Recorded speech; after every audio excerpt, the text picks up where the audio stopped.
19 नवंबर 2025 बाबा की मुरली का वरदान। बेगर टू प्रिंस का पाठ प्रैक्टिकल में बजाने वाले त्यागी व श्रेष्ठ भाग्यशाली आत्मा भव। जैसे भविष्य में विश्व महाराजन दाता होंगे, ऐसे अभी से दातापन के संस्कार इमर्ज करो।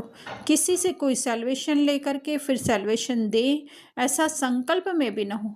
इसे ही कहा जाता है बेगर टू प्रिंस। स्वयं लेने की इच्छा वाले नहीं, इस अल्पकाल की इच्छा से बेगर। ऐसा बेगर ही संपन्न मूर्त है। जो अभी बेगर टू प्रिंस का पाठ प्रैक्टिकल में बजाते हैं, उन्हें कहा जाता है सदा त्यागी व श्रेष्ठ भाग्यशाली। त्याग से सदा काल का भाग्य स्वतः बन जाता है। तो बेगर टू प्रिंस अर्थात बेगर जिसके पास कि कुछ भी नहीं होता है। तो हम भी जो है, हम अर्थात ओरिजिनल आत्मा तो है ही सदैव संपन्न, लेकिन मन भी क्या समझे कि ये मेरा कुछ भी नहीं है। जो आत्मा की वास्तविकता शून्य, जो जीरो अवस्था है, पॉइंट अवस्था है, खाली अवस्था है, वो मैं हूँ।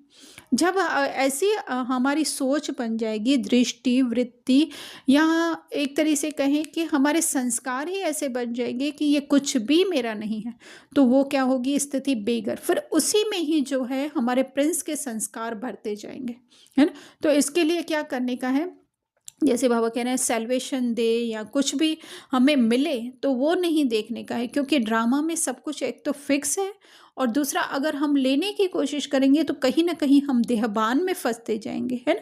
जबकि आत्मा, ओरिजिनल आत्मा को तो कुछ भी नहीं चाहिए।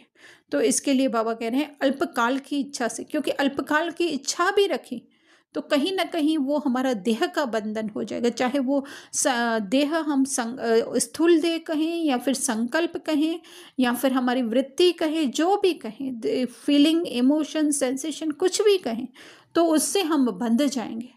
नहीं, उन सब से भी जो है वो मुक्त हमें बेगर बनना है, तभी ही जो है हमारे अंदर नया पार्ट जो है वो शुरू होगा।